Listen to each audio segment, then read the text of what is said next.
How's it going, everyone? You're listening to Free Kick, the AFLW Fantasy podcast. We're getting towards the pointy end as we're going through our clubs in reverse ladder order. And here with Liam today, I'm ready to chat about Brisbane. Liam, how are you going?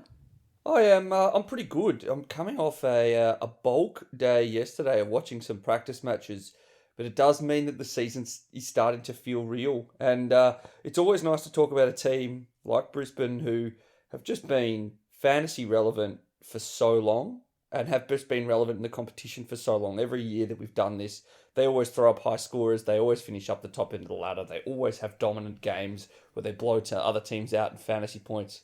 Just a great team to talk about. Yeah, absolutely. We know that Brisbane did well last season, but why don't you run us through a little bit about what their 2024 looks like? Look, to be honest, it felt like they were in second or third gear for most of the season.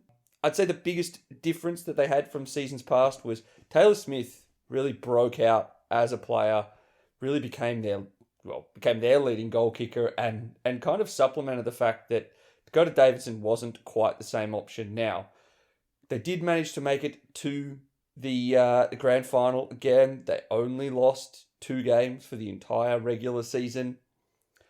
They didn't, however, feature many new players. It was really only Eleanor Hartle was the player that came in and played much new game time for them. They were consistently a disposal dominant team. They're a relatively middle of the pack team when it comes to kick percentage, so they do like to gain the ball by hand as well. They also are a top side for inside 50s. For metres gained, they're the best in the competition. This is a fairly consistent Brisbane statistical profile. They really do build year on year to make something that I think that the modern AFLW team is consistently looking to emulate. Yeah, and we can see Brisbane doing this for a while to come. You mentioned they've been relevant for fantasy and footy-wise for the last few years, but given that they've got the second most experience in their club and they're middle of the pack for age, like they've got a lot of really experienced young players that have been playing together for a long time, and that's a recipe for success now and for future years. So can't wait to keep talking more about Brisbane. 100%. To give us a bit of an insight into the coming season, Will sat down with Taylor Smith earlier this preseason. Let's have a listen now. G'day everyone. We are super lucky to have one of the Lions' absolute best with us today. She's got 2 premiership medals, an All-Australian blazer, and a league-leading goal kicker award. We're joined by Taylor Smith today. Taylor, how are you going? I'm good, thank you. How are you? I am really, really well. Very excited to chat all things Brisbane Lions with you. Just started the preseason. Craig Starcevich came out during the week and said that he was really excited with how the preseason was going. Can you give us a little bit of an insight into the 2025 Lions preseason? Well, I think for us, preseason was always a challenging time. We love it. Like, we absolutely thrive off hard work. So I think that's probably all I can really give is that we're working hard. And we're really excited for in 3 weeks' time to really have a crack, and even looking forward to having some opposition in the next 2 weeks. It's all fun and games playing on each other, but it's even better when you're playing against an opposition who aren't your teammates. Obviously, unfortunately, didn't quite get the job done last year, falling to the Roos in the grand final, but your success has still been really, really good. As I said, you're a 2-time premiership player yourself. Could you give us a little bit of insight into your AFLW journey? Because I understand you're a bit of a latecomer to playing AFL.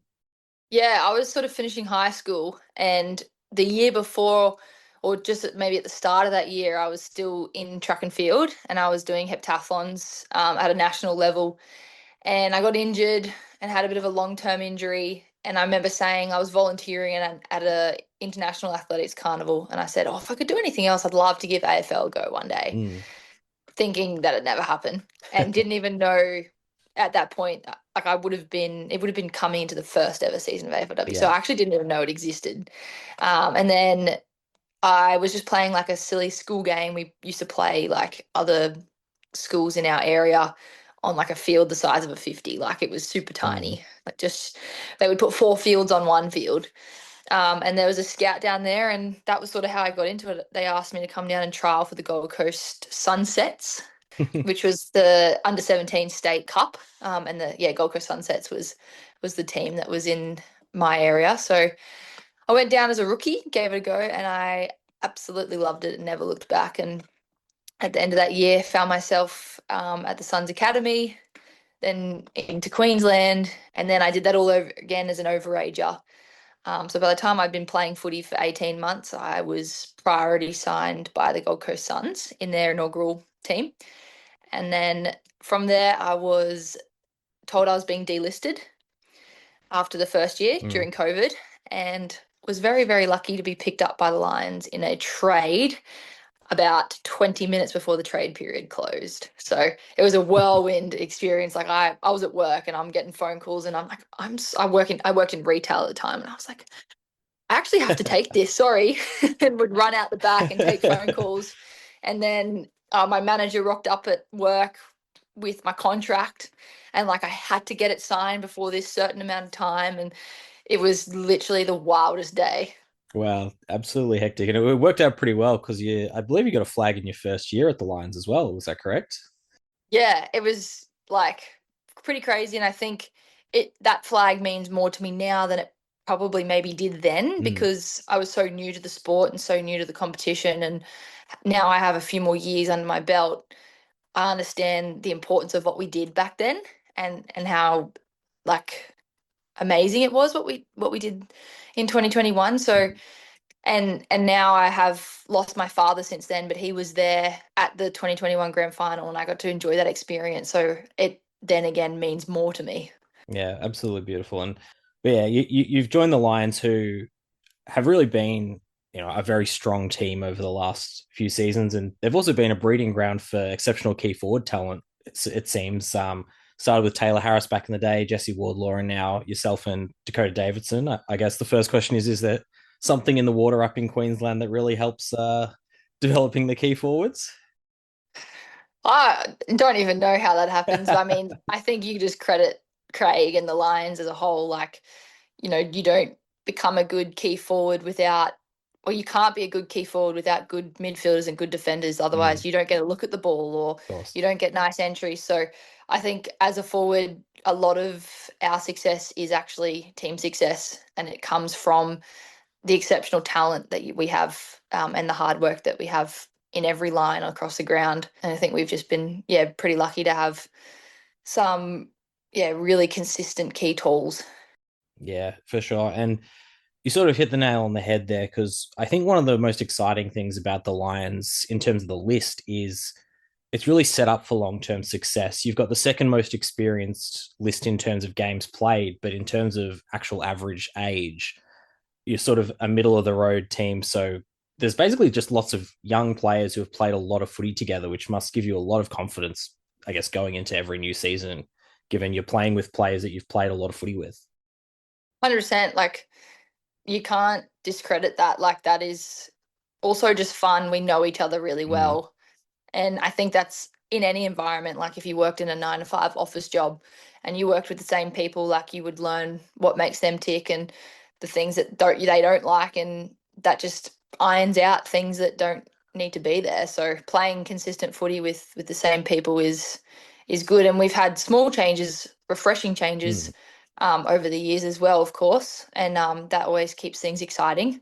Yeah, for sure. And in terms of like the mainstays, I guess the skipper Brianna Conan's been one of the main players. I think firstly she's due to play game 100, which is an exceptional milestone this year. Has there been any talk about celebrating that? I think we've been talking about Ali Anderson because she's the first one, of course, to hit 100. So we always chuckle about that. But yeah, Brie Conan is definitely just the blood and sweat and tears of the Brisbane Lions. I can't say a bad word about her. She's just, I lived with her last year, and it was really nice to see a different side of her off the field.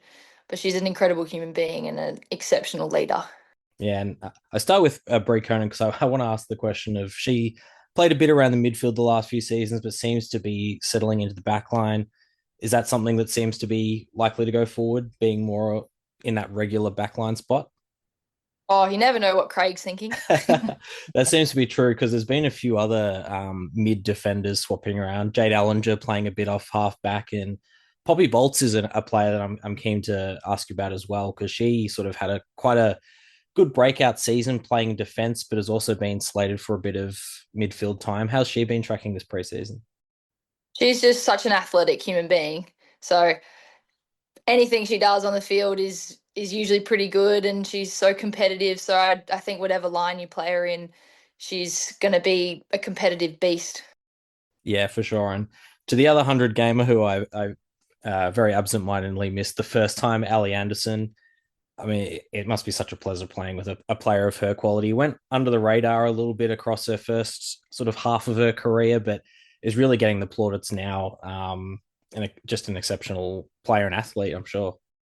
Yeah, and I think that just comes back to that piece of she's now played with us for many years, so her confidence gets to grow. She knows us, we know her, and she, is a louder voice and has more experience as well. And the competition has grown, and she's done such a good job to grow with it. Where I know there's a lot of players across the league who started and maybe have struggled to grow with the game as it's gotten faster and more skillful. But Ali's just never missed a beat. Yeah, and I think something you said before about small changes to refresh the team is a really interesting point, especially when it comes to that midfield, because it's been a pretty consistent group for a long time now. And that, I suppose, in terms of the veterans of the list, a lot of them are in that midfield with Ellie Anderson, Kathy Svark. Has there been any standout names in the preseason that have been sort of pushing into that midfield group from sort of the younger cohort in the list? Well, we obviously challenge everyone to give different positions a go. So we're rolling different people through all the time, and you can't go past the likes of Beldors, though. She's a firecracker, and she's an incredible human being as well. But yeah, she's in flying form. I'll give you that. Yeah, for sure. And I think one of the positions on the field that you'd be very familiar with is obviously the forward line. You've got yourself and Dakota Davidson up there who form a very formidable duo, but you've got some amazing smalls at your feet. Courtney Hodders, of course, a very exciting player. A former interviewee we had, Ali Hampson as well, and Charlie Mullins is a player that we're big fans of here at the podcast. Can you give us a bit of insight into how they're tracking this preseason? Just the same. Everyone's tracking really well. Like, I've got no secrets to tell. I think it's really important that we always maintain, especially at this period of time, what goes on inside the four walls stays inside the four walls. But they're quality people, quality talent, and quality athletes, and I can't wait to see what they're going to do this year. Yeah, us too. And I guess the last player I want to bring up is Sinead Davison, who's come over the club from the Eagles. Unfortunately, had a bit of a wrist injury last season, so probably didn't quite get to see the best of her. Does she look like she's prepared for a big season? She's my housemate. There you go. She's my housemate, and she's just a cracker, and she's so skillful. Like you said, like coming over from West Coast, she brought skill, she brought decision making, and she brought class. And yeah, so unfortunate losing her early in last season to injuries. So it'll be really exciting to see what she can bring for us this year. Yeah, absolutely. We were really devastated. She was a player that we were really excited to see last year. So hopefully she can have a good full season injury free. We'll probably just leave it there. But the question we do love to ask at the end of these interviews is who's been tearing up the track and looks set for a massive year in 2025? I actually would love to give like a little shout out to Rara. Rania is her name. We call her Rara. She's just come leaps and bounds in her strength and her physicality and the way she plays around in the forward line. So I would love to give her a little shout out because she's definitely one to watch, I think. Very good. Rania Crozier. Yeah, that's a really interesting one. And we know that the Brisbane Lions are going to be right up the pointy end. So Taylor Smith, thank you so much for coming on the show. It's been an absolute pleasure. Thank you for having me. So that one was an interesting chat, I got to say. Really good to be able to grab such a talented player and a really relevant AFLW player for an interview. So thank you very much for joining us there, Taylor Smith. My kind of takeaway from that was that It was a bit off to a bit of a rocky start when she couldn't say too much more about how the preseason was going. I was like, oh, that's normally one of the questions where people elaborate the most. But it makes sense, Brisbane are an elite team. They've been an elite team for a while. Everyone's well media trained. They're not really going to be giving away their secrets. What were your key takeaways? Oh, you've stolen mine, which was there's just so little to take from it. It was such a tough one. I was like, yeah, okay. We'd kind of been forewarned when Will had come out of the interview that, he didn't get out a lot out of Taylor. And then I plugged in the interview to listen to and went, oh, wow. Okay, well, let's build our own fantasy analysis for this season then. I mean, the one thing we did get out was a name at the end in Rania Crozier as a player to watch, which was good to hear. But yeah, other than that, not too much. So I guess a lot of our insights into the top 5 fantasy picks are coming from the recent Match Sims and Pracky matches. Yes, and that does lead me perfectly into my number one most fantasy relevant player. I am deviating. I know you just said it's from the Pracky matches and Match Sims. The reason why I've got this player at number one is for what they did in the final series last year, and that is Jade Ellinger. So 824k defender. I see her as being someone who is top 5 defender this year. And that comes from the fact that in her last 5 games, she had 4 scores over 70 and included a high score of 84. Now, that also came with some centre bounce attendances. And that was because in the final series, I think Brisbane had moved away from Courtney Hodder being their highest CBA speed player, potentially playing a defensive role, and moved that across to Jade Ellinger. So as much as she's, got an average that looks a little bit down on that, it's the fact that she put together such a high average in her final 5 games that has me really intrigued. She did make a feature in our top 5 defenders episode, coming in, I believe, at number 4. So very wise pick here to put her as your number 1. Her role that she had in the finals and the fantasy relevancy of that, did you see what you wanted to see in the Pracky games with her? I saw it in fits and starts. Like I saw a little bit of midfield time, but it was mainly just as a player rolling up off halfback. I didn't see the wing time that we had previously seen a lot of from Jade Ellinger. But it's one where I really would like to maybe rewatch her positioning at all the CBAs. But I did also feel like when she was across halfback, she was probably the most accumulative that I've seen her as a halfback in her career so far. Because that's kind of always been the thing with Jade Ellinger. She's been a speed player and meters gained by running, not much of an accumulator. So I saw an improvement in that respect, but I didn't see the same CBAs. It makes me wonder, even though she does have that 84 max, which is about 20 points above her average, which would be, oopsie daisies, I just whacked. It's all good, we're back. I do wonder, though, if she is going to be a slower start for fantasy scoring this season, if we didn't see kind of exactly what we wanted to in the Pracky match there. But I think it makes sense to put her as number 1 for Brisbane. Now, your number 2, though, I'm also quite keen on. Yes, now this is one that is built off the practice match, and it's Brianna Conan. Now, we don't have stats at time of recording, but we do know that she had over 10 tackles, was not playing as a defender anymore. She was playing as a midfielder, and this is a midfield role where Conan excelled, particularly at the back end of 2023. She had 120 points in the grand final with 50% CBAs, 10 tackles, 7 marks. She is eminently capable of racking up good midfield level scoring when she is a defender in the game. So I am extremely intrigued by the possibility that we are just going to have possibly 15 points of value on, so above 70 scoring for someone priced at 57. Yeah, it's funny. It kind of depends on the player, because looking at someone who's priced at 57 with an upside of 120, she's only gone over 100 once in her whole career, which was that 120. So that's her first lot of triple digits. And we're looking at that going, oh, there's so much potential. Like, she's got all this headroom between 57 and 120. And I think it's very fair because of this kind of midfield change and what we saw from her in the Bracky games. But with any other player, you'd be like, are they even going to get even to their triple digits again? But I think, yeah, the midfield role that we saw playing as a defensive mid, excellent if she can keep up those rotations, and then resting in defence for the intercepts, what we saw in the practice match as well. Like just point racking up potential all throughout Brie Conan there. So I think that she could be a very good underpriced defender pick and someone that we hadn't really mentioned in the defender episode. No, and we probably just didn't appreciate that she would go back to this midfield role. Yeah. She got a lot of chat from us.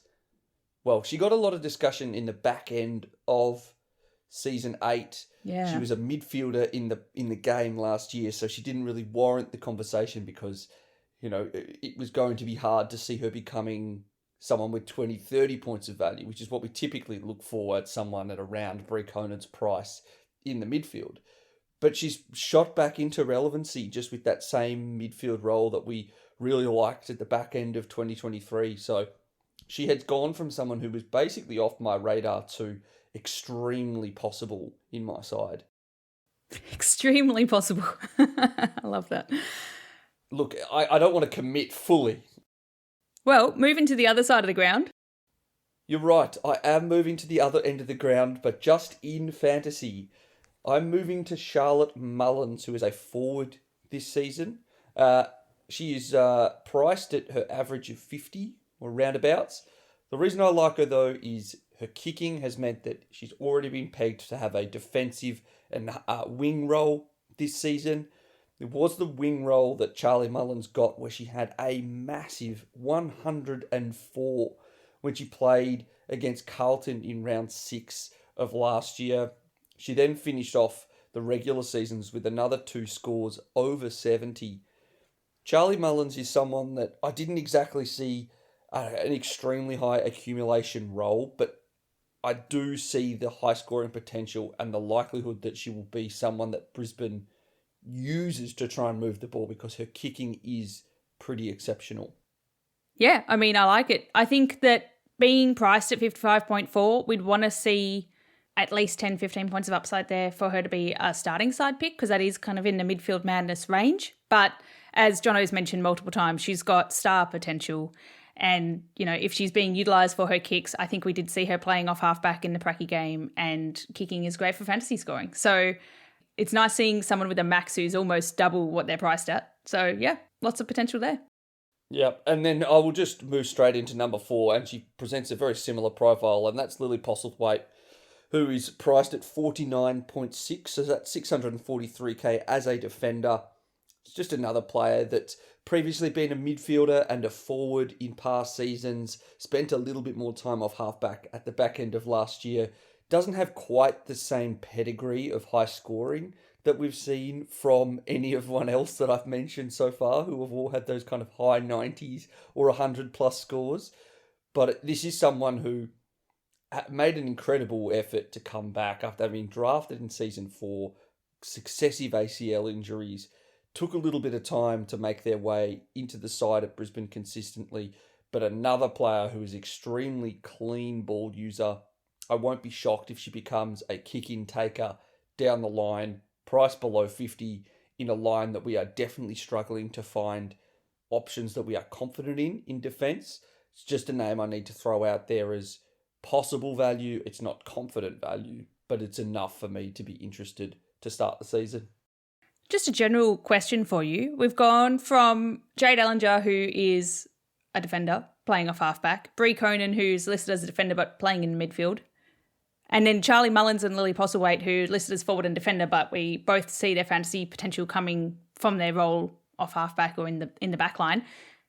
Is this too many defenders at Brisbane to be relevant? Like, are we looking for one or two to get the fantasy points away from another, or could it be a world where they're all potential this year?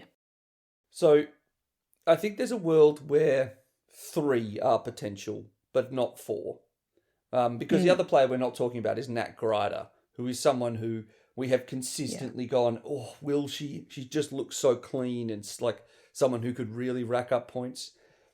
I think that in the most likely realm of possibilities is Mullins is part wing, part halfback. Ellinger is part halfback, part midfield. I won't be shocked if Conan is midfield and then maybe a little bit of halfback, even forward at times, which he's done before. I think that they're not going to be all set in the one line and therefore cannibalising. but I think it's going to be risky to pick all of them, and I won't be shocked if one doesn't really hit the heights that we're expecting. Well, this is probably the furthest down the list that we've actually put a midfielder who's listed as a midfielder on our club reviews. Yeah, well, but can you really, can you really judge me for it? She's someone who went at 100 across the entire season, including finals, and that's Ali Anderson. The only reason she's not higher is that I just don't know if she's got the next level, to be honest. I feel like that 161 that she had in round 2 against Melbourne, which equaled the disposals in a game record with Laura Gardner. I can't remember if she broke it, but it was at 43. She really didn't hit anything close to as high for the rest of the season, and I really feel like she is just about a 96 to 98. So there's just maybe not that value there to start the year. But let's say she does have a team that tags her. She got tagged against Collingwood last year. She got some attention against Geelong. She has a couple of those to start the year. She becomes extremely easy to bet on if she does drop in value, because I feel like she is one of the metronomes of the AFLW and AFLW Fantasy over the last 2.5 years. So I'd be willing to set myself on just going, I'll just pick Ali Anderson. I know exactly what I'm getting. Probably not it's not the world's most exciting pick to start the year. I don't know if I would ever be doing it, but something that if ever she drops down in price, I think you just jump at it, because I really think she's going to give you something that a lot of other players don't do, which is just the ability to set your watch to how she's going to play and how she's going to score. It makes sense to have her at number 5, because we like to have the players that we think have 10, 15, 20 points of value on top of them as our fantasy picks. Ali Anderson just kind of falls into that consistency bucket. I think that she's someone that you wouldn't want to put in your starting squad, but if you have a look at her run and you don't see her being kind of tagged, if there's no big taggers in the upcoming sides, she could be an easy move to just keep into your side for the rest of the season. Yeah, we do see that her scoring can dip all the way down to 70s when her disposals do get stifled, but that 161 is just worth hoping for, because that is elite points per minute. That was only 86% time on ground and 2.45 points per minute, which is, Noffy's beaten that a handful of times last season, but that is up there as fantastic. So we'll be looking for that. And priced at 100, it's a nice round number. Chuck her into your team for the back half of the season and just let her sit there. Pretty much. It's nothing sexy. It's nothing super exciting. It's just Ali Anderson. Exactly what you're getting. Wow, I'm sure that's what she wants to be known by. It's nothing sexy. It's just Ali Anderson. Oh, okay. Okay, let's move right along. Move right along. So for my host special, I've gone with our interviewee, Taylor Smith. So she is a forward priced at 686k or averaging 53. I was kind of struggling with a really relevant fantasy pick for the host special, because we'd already made it down to Ali Anderson in the top 5, who was just a consistent player. I don't think there was too much value left on the table at the rest of Brisbane. So the reason why I like Taylor Smith is that her fantasy scoring has been slowly increasing over the last 6 seasons, and she's still only 25. She's one of those players that really builds into Brisbane's elite stats of having so much experience with such a young team. So she's played 6 seasons there. Last season, we saw her max as a 89 from 3 goals, 14 kicks, 4 marks and 2 tackles, which is across the stats line. We love it. That's a really big score, and that is almost 40-something, 30-something points above her current average. I can't do math this early in the morning on a Sunday, but lots of headroom there. I think that there is a bit of a caution in that we do see her take her foot off the pedal in some of the easier matchups, and if we think that Brisbane are going to be really dominant in this season, that there is room for her to go quite low. But luckily, the biggest dips of those we've seen have been in the finals, where she scored a 5 against Adelaide in 2004 and a 3 against Adelaide the year prior. So hopefully none of that makes its way into the home and away season, but with a longer season, there's, I guess, maybe some potential there. But yeah, she was side by side with Dakota Davidson last season, a real breakout in the Brisbane forward line. And I expect to see Brisbane kicking a lot more goals this season. So she's not someone that I would be... I think it'll be like a price matching consideration. If you've got a couple of spots left in your forward and you're looking for someone who's the perfect price that fits in, I think you could put in Taylor Smith as an option above someone that you maybe haven't heard so much about, but I don't think that she's got too much value on her. No, and actually, interestingly enough, like as much as I agree that she's got the ceiling, the player that did really drop back was Dakota Davidson last year. And so I do wonder if they're the player that might get a boost this year in their scoring. But I don't hate the idea of really betting on someone like Smith to have a few pop scores at some point. I think that targeting particularly maybe that round 3 matchup against Carlton, they've also got a run through the year of Western Bulldogs, Richmond, Gold Coast, Port Adelaide. Those are the types of matchups that I'd be really looking for. I would be worried if we own her against North Melbourne, unless North Melbourne turned back into a pumpkin. I don't think you want to be owning any forwards against North Melbourne. I don't know if there's many people that you want to be owning against North Melbourne, full stop. Yes, well, I guess to hear about how dominant North Melbourne are and the players that you might want to own from them as they obliterate all the other sides, you can stay tuned for our North Melbourne Club review episode, which is coming up shortly as we get towards the pointy end. But I might leave it there for Brisbane for now. Thanks for listening. Feel free to check us out, Free Kick W Pod, on all of our socials, and we'll chat to you more later. See ya.